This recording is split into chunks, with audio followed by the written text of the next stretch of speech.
नमस्कार, मैं शक्तिमान राजा आप लोग का भाई आप लोग के बीच में बहुत बढ़िया एक गाना लेकर आ रहा है। इस गाना को सुने और ध्यान से वीडियो देखें और हमारे चैनल को सब्सक्राइब जरूर करें।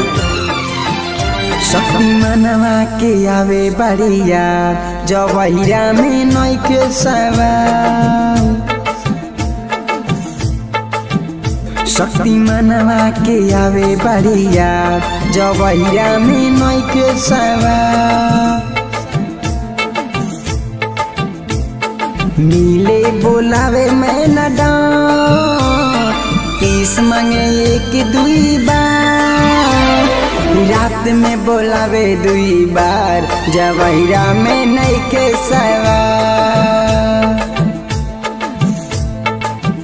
शक्तिमानवा के आवे बढ़िया जवैरा में नई के सवार।